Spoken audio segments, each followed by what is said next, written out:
कल्कि अवतार 7 चिरंजीवी। कल्कि अवतार और 7 चिरंजीवी। जब जब इस धरती पर पाप बढ़ा है तब तब भगवान विष्णु ने समय समय पर अवतार लिया है और दुष्टों का नाश किया है। भगवान विष्णु के अब तक के कुल 9 अवतारों का अवतरण इस धरती पर हो चुका है। हिंदू पुराणों धर्म ग्रंथों के अनुसार भगवान विष्णु का 10वां अवतार कल्कि अवतार के रूप में कलयुग में होगा। वहीं कलयुग में कल्कि अवतार की प्रतीक्षा में आज भी 7 महापुरुष जी रहे हैं और ये 7 चिरंजीवी कल्कि अवतार से कब कहाँ मिलेंगे ये सब जानना चाहते हैं। भगवान विष्णु के 9 अवतार हो चुके हैं और 10वां अवतार कल्कि के रूप में कलयुग में होगा। हिंदू धर्म ग्रंथों के अनुसार 7 चिरंजीवी महापुरुष कल्कि अवतार की प्रतीक्षा कर रहे हैं और इनमें से हनुमान जी, परशुराम जी, राजा बलि, विभीषण जैसे महापुरुष शामिल हैं। हनुमान जी को माता सीता जी ने चिरंजीव होने का वरदान दिया था, तो परशुराम जी भगवान विष्णु के 6ठे अवतार हैं और राजा बलि को वामन अवतार ने पाताल लोक भेज दिया था। तो ये महापुरुष कल्कि अवतार के समय फिर प्रकट होंगे। ये 7 चिरंजीवी कौन है? ये 7 चिरंजीवी कौन कौन है? धर्म ग्रंथों के अनुसार हनुमान जी, विभीषण, व्यास महर्षि, कृपाचार्य, अश्वत्थामा, परशुराम जी, राजा बलि, ये 7 चिरंजीवी महापुरुष हैं। सर्वप्रथम बजरंग बली। ये दिव्य पुरुषों की लिस्ट में सबसे पहले चिरंजीवी महापुरुष राम भगत हनुमान जी का नाम आता है। हनुमान जी को सीता माता ने चिरंजीवी होने का वरदान दिया था। भगवान श्री राम से बजरंग बली को कलयुग के अंत तक धर्म राम कथा का प्रसार करने की आज्ञा मिली थी। भगवान हनुमान जी के जीवित होने के प्रमाण आज भी कई जगहों पर मिलते हैं। महाभारत के पर्व अध्याय के 551 के अनुसार एक बार भीम द्रौपदी के लिए पुष्प लेने गंधमादक पर्वत जा रहे थे, तब उनकी मुलाकात हनुमान जी से हुई थी। कहा जाता है कि हर 41 साल में बजरंग बली श्रीलंका के मातंग कबीले में ब्रह्मा ज्ञान देने आते हैं। कलयुग के अंत में जब पाप की सीमा बढ़ जाएगी और भगवान कल्कि इस पृथ्वी लोक पर अवतरित होंगे, तब बजरंग बली एक बार फिर से भगवान कल्कि के रूप में श्री राम जी के दर्शन करेंगे। तब श्री राम द्वारा दिए गए वचनों से कार्यकाल भी समाप्त हो जाएगा। उसके बाद में परशुराम जी। चिरंजीवी महापुरुषों की लिस्ट में दूसरा नाम परशुराम जी का आता है। परशुराम जी भगवान विष्णु जी के 6ठे अवतार हैं। चिरंजीव होने के चलते उनके भी प्रमाण महाभारत काल में भी दिखे थे। आपको बता दें कि परशुराम जी पितामह भीष्म, कर्ण, गुरु द्रोणाचार्य के गुरु भी थे। पौराणिक कथाओं के मुताबिक भगवान कल्कि के गुरु भी परशुराम जी ही होंगे। महाभारत काल में भी उनका निवास महेंद्रगिरी पर्वत ही था और आज भी कलयुग में भी वही पर्वत इन तपस्या में लीन होकर कल्कि अवतार की प्रतीक्षा कर रहे हैं।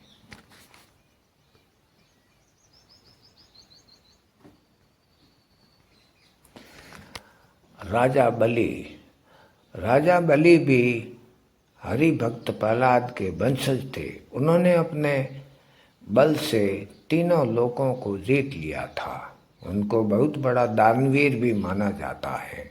पौराणिक कथाओं की माने तो भगवान विष्णु ने राजा बलि के घमंड को तोड़ने के लिए वामन अवतार धारण किया था। एक बार श्री हरि राजा बलि के यज्ञ में शामिल हो गए। यज्ञ के दौरान ही सभी ब्राह्मणों अपने लिए राजा बलि से कुछ न कुछ दान मांग रहे थे, तो राजा बलि उन्हें दे भी रहे थे। तब वामन देवता की बारी आई तो उन्होंने सिर्फ 3 पग भूमि राजा बलि से मांग ली। तब राजा बलि और उपस्थित सभी ब्राह्मण हंस पड़े और राजा बलि ने कहा कि आप अपने छोटे छोटे पैरों से इतनी जमीन नाप पाएंगे? कुछ मांग लो, जो बड़ा मांगो। लेकिन वामन देवता अपनी मांग पर डटे रहे। तब राजा बलि ने कहा कि जहां आप चाहो 3 पग जमीन ले लो। तब वामन देवता ने अपना विराट रूप धारण कर लिया और एक पग में देवलोक तो दूसरे पग में पृथ्वी पाताल लोक नाप लिया। उसके बाद में उन्होंने कहा कि अब तीसरा पग कहाँ रखूं? तो राजा बलि ने अपना सिर आगे कर लिया और वामन देवता ने राजा बलि के सिर पर पैर रखकर उन्हें पाताल लोक भेज दिया। उन्हें उसी लोक में बसा दिया जहाँ से आज भी अपनी मुक्ति के लिए कल की अवतार की प्रतीक्षा कर रहे हैं। उसके बाद में नंबर आता है विभीषण का। 4थे महापुरुष लंका अधिपति विभीषण के बारे में। विभीषण प्रभु राम जी के अनन्य भक्त थे। जब लंकापति रावण ने माता सीता का हरण कर लिया था, तब भी विभीषण ने अपने भाई रावण को काफ़ी समझाया भी था, भगवान राम की शत्रुता ना करें, जिसके बाद रावण ने उन्हें अपनी लंका से निकाल दिया था। तब विभीषण भगवान श्री राम की सेवा में चले गए थे। रावण के अधर्म का अंत करने के लिए धर्म का साथ दिया। तो यही कारण है कि भगवान श्री राम ने विभीषण को चिरंजीव होने का वरदान दिया, जो कि आज के युग में यानी कलयुग के अंत तक जीवित रहेंगे। विभीषण के जीवित होने के प्रमाण रामायण काल के बाद में महाभारत काल में भी मिले थे। युधिष्ठिर के राजसी यज्ञ के दौरान सहदेव विभीषण की मुलाकात हुई थी। कलयुग में विभीषण कहाँ है, इस बात की जानकारी तो किसी को भी नहीं है, लेकिन ये जरूर पता है कि उनका उस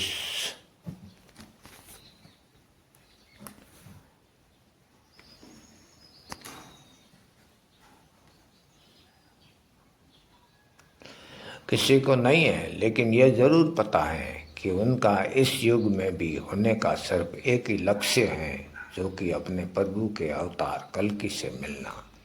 उसके बाद में लिस्ट में आता है जो अहम रोल है अश्वत्थामा।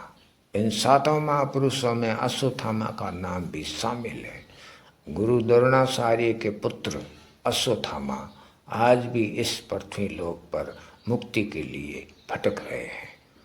महाभारत के युद्ध में अश्वत्थामा ने कौरवों का साथ दिया था। धर्म ग्रंथों के अनुसार भगवान श्री कृष्ण ने ब्रह्मास्त्र चलाने के कारण अश्वत्थामा को कलयुग के अंत तक भटकने का श्राप दिया था। अश्वत्थामा के संबंध में प्रचलित मान्यता है कि मध्य प्रदेश के असीरगढ़ किले में मौजूद प्राचीन शिव मंदिर में अश्वत्थामा हर दिन भगवान शिव की पूजा करने आते हैं। अश्वत्थामा भी कल के अवतार की प्रतीक्षा कर रहे हैं। कहा जाता है कि अश्वत्थामा भगवान शिव का इकलौता ऐसा अवतार है जिसकी पूजा नहीं की जाती, परंतु कल की अवतार में अश्वत्थामा का एक अहम रोल होगा, जो अपने आने वाली पीढ़ियों तक उनका गुणगान करेगी। उसके बाद में लिस्ट में नंबर आता है अश्वत्थामा के बाद में महर्षि व्यास। 6ठे चिरंजीवी महापुरुष महर्षि व्यास को वेद व्यास के नाम से भी जाना जाता है, क्योंकि उन्होंने 4 वेदों महाभारत, 18 पुराण, भागवत गीता लिखी थी। महर्षि व्यास ने भगवान कल्कि के जन्म से पहले उनके अवतार के बारे में ग्रंथों में लिख दिया था। महर्षि वेद व्यास बहुत ही बड़े तपस्वी होने के कारण आज भी कलयुग में भगवान कल्कि के दर्शन के लिए तपस्या में लीन होकर इंतजार कर रहे हैं। और उसके बाद में आता है कृपाचार्य। कृपाचार्य कलयुग के आखिरी 7वें चिरंजीवी महापुरुष हैं। संस्कृत ग्रंथों में उनको चिरंजीवी के रूप में बताया गया है। कृपाचार्य अश्वत्थामा के मामा और पांडवों कौरवों के आचार्य थे। भागवत के मुताबिक कृपाचार्य की गणना सप्तऋषियों में की जाती है। कहा जाता है कि वे इतने बड़े तपस्वी थे कि उन्हें अपने तप के बल पर चिरंजीव रहने का वरदान मिला था। वहीं कुछ लोगों का मानना है कि उनकी निष्पक्षता के आधार पर उन्हें चिरंजीव रहने का वरदान मिला था। कलयुग में कृपाचार्य अधर्म का नाश करने में और कल्कि अवतार की मदद करेंगे।